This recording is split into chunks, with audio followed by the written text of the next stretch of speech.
What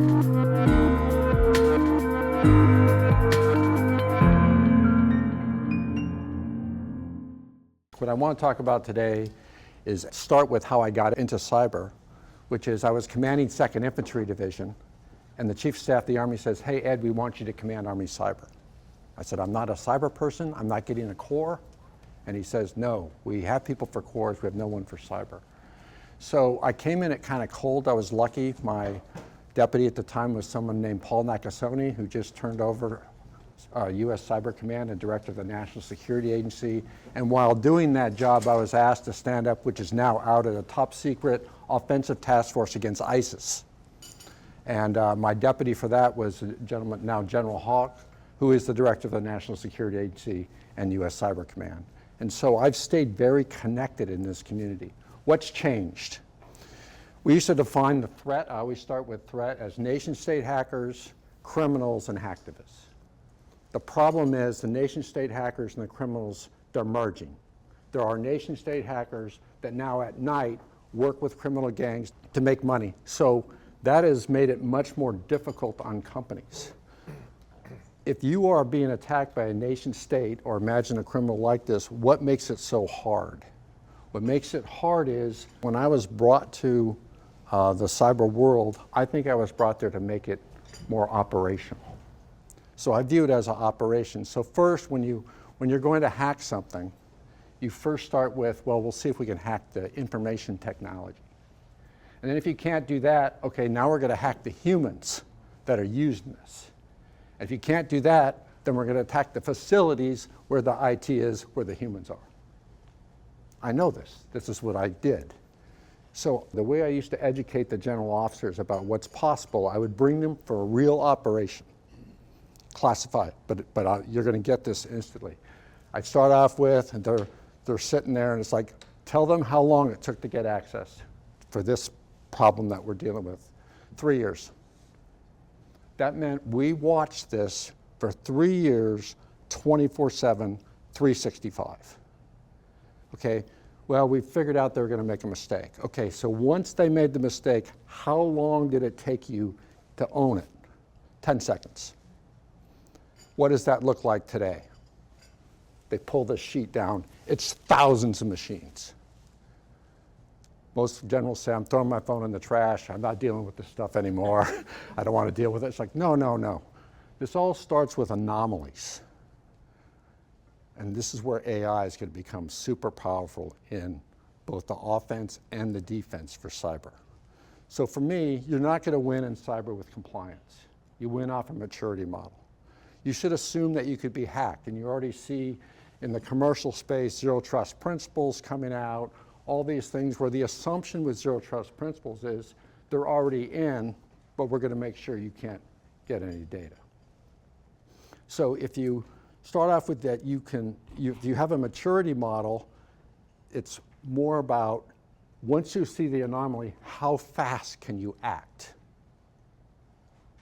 In my experience, and having been the great fortune of being or misfortune of being the Army Cyber Commander when the Pentagon was hacked by the Russians, this was quite educational for me. It took us like 3 months to get them out of there for a variety of reasons. But the first thing that I learned is everybody thinks they know what their network is. They don't. When you map that network, they said, oh, we know exactly what it looks like. I bring the A team in, offensive teams. It looked nothing like what the defense thought it looked like. Where this becomes more complicated for you all is the increasing emerging of what they call operational technologies with information technologies. So this is like all these little devices that we keep hooking up to the internet that we never hooked up before. Those of you that run manufacturing facilities, or in my case, weapons platforms, they increasingly are being linked to IT systems, which increases your attack surface. I think AI could be very powerful for the defense in helping CIOs, CISOs see themselves better, and more importantly with I heard somebody talk about ubiquitous surveillance here. If you have the right kind of surveillance and you see an anomaly, that's all you need. Once the anomaly is seen, if you have good procedures, you can act. And so I always describe, since you all are very involved with companies, 3 critical things. First, resilience. Make yourself hard. They tend to go somewhere else, I know, as an offensive person. They're actually kind of lazy sometimes, okay? Second is you have to, if it's really important, you have redundancy. So I always use this example. If you take one of our armored platforms, M1 Abrams tank, if everything is down in that tank, it can still fire. Use a blasting machine. You can fire that thing with a blasting machine. It has redundancy upon redundancy upon redundancy. And then the last one is, if it's with cloud, this is so much easier, is how about just regenerate the whole thing? How fast would it take you to regenerate? And cloud gives you that ability to do that now. So I always tell people at these upper levels is to run simulations. I'm very big on simulations. I think they should be run quarterly. And you don't have to do a complete one. It only has to take a couple hours. But like, what do you do when this happens? What do you do? And I've done this for some companies, and I find the companies that do this tend to have a pretty good response. Those that don't, I always tend to use Merck as one that didn't. It's a disaster for weeks. I'll stop and take any question you have here.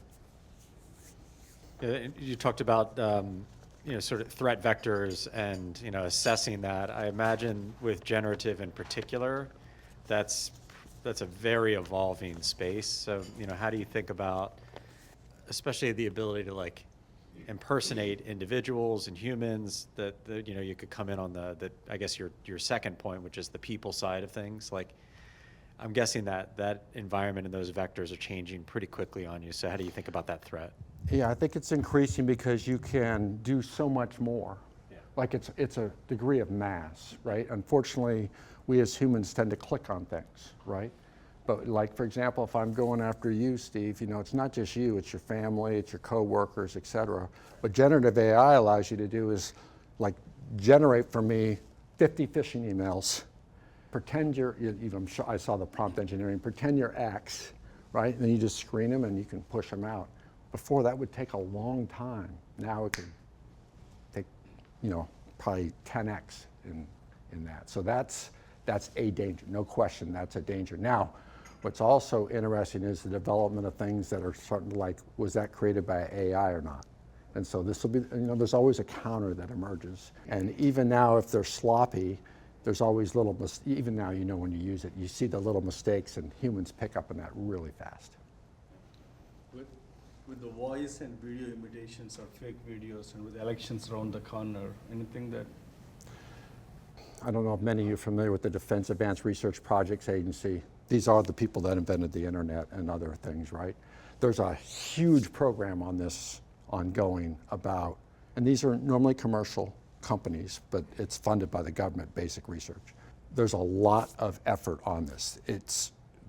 We don't have an answer for this yet. It's an increasing problem because for us as general officers, we have a lot of problems with imposter accounts and people saying, oh, you really need to donate this amount of money. People have lost tens of thousands of dollars, and we have people that screen all the social media sites to see how many fake accounts showed up for Ed Cardon, right? We have to protect ourselves. I don't know if you all are having that kind of problem, but these fake accounts show up. This is going to make it worse. So this is an area where AI is going to have this. I don't have a good counter for that yet, other than if you understand it, then how do you build an operational system that can identify an anomaly?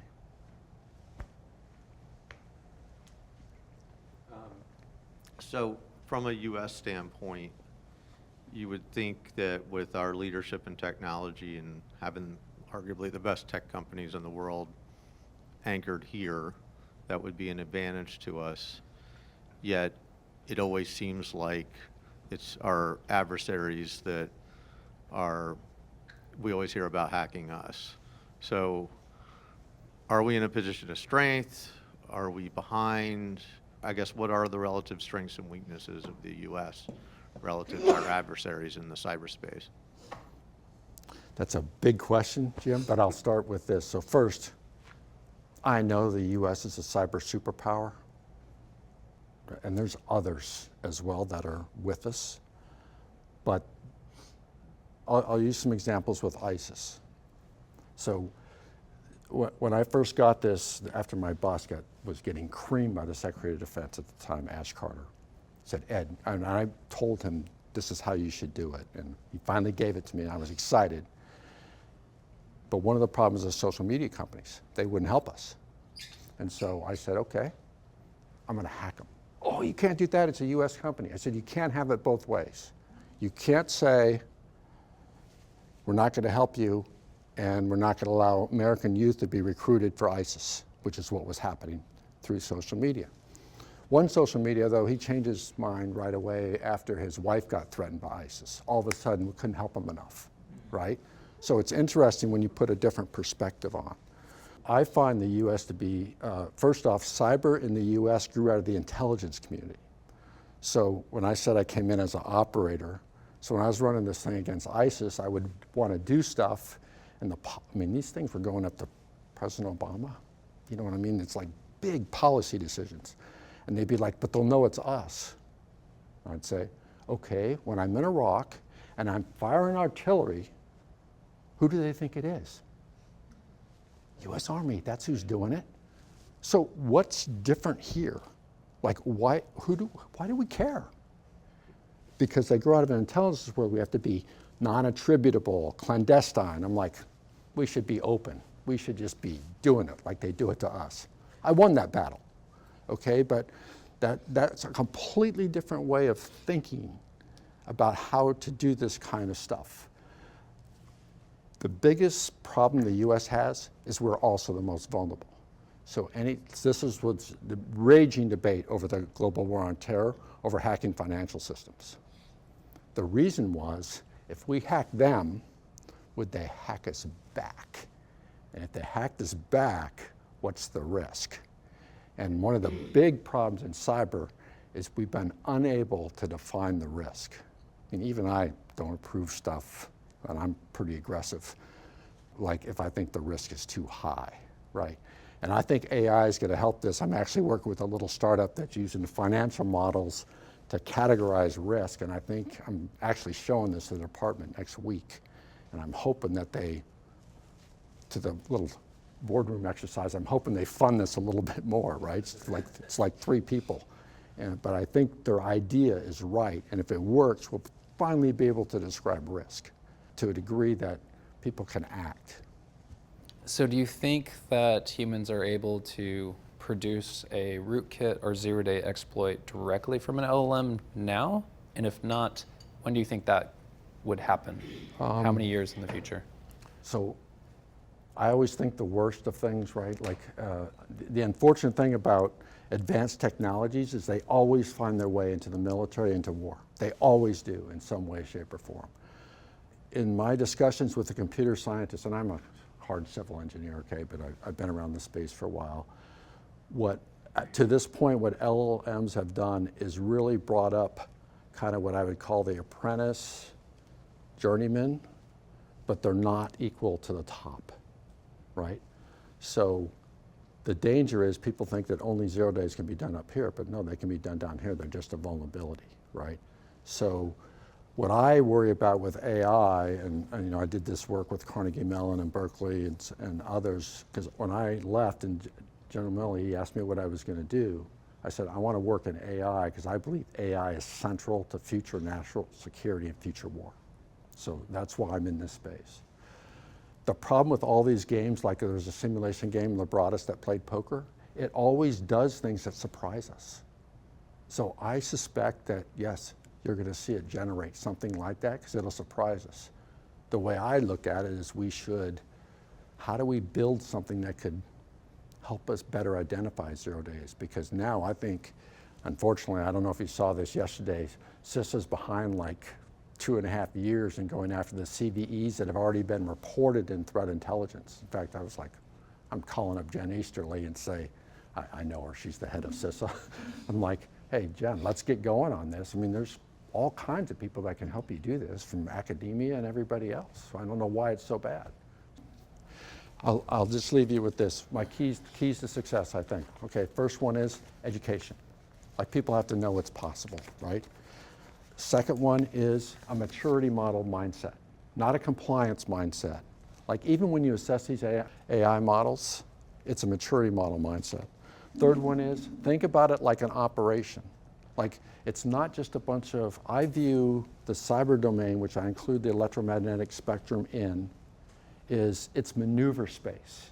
And if you think it like it's maneuver space, then you have a whole different way of thinking about this than, oh, it's just some IT. It's actually operations. A lot of people treat it as a cost center. You've been in there, hey, CIO, you got to cut money. Well, there's certain companies, Apple being one, which I worked with for a while, they view it as a competitive advantage. And you know, they live up to the words, right? We got in a big fight with the FBI and them about that shooting down in San Bernardino, right? But you know, I've worked with Apple, and Tim Cook is very clear on this. And it's interesting where he comes from, because, right? Because he was persecuted as a kid in this space, so it's personal for him. And then the last one is this importance of running simulations. And so this is no different than for AI. And all my work with C3 AI, all the companies we work with, it always starts with a pilot that's working on a practical problem with somebody in charge that can define a revenue model. I heard your board thing, but if you do not have that, it will fail. Okay? Appreciate your time, and I'll be around. If I could be of any help, I'm happy to help. Thank you.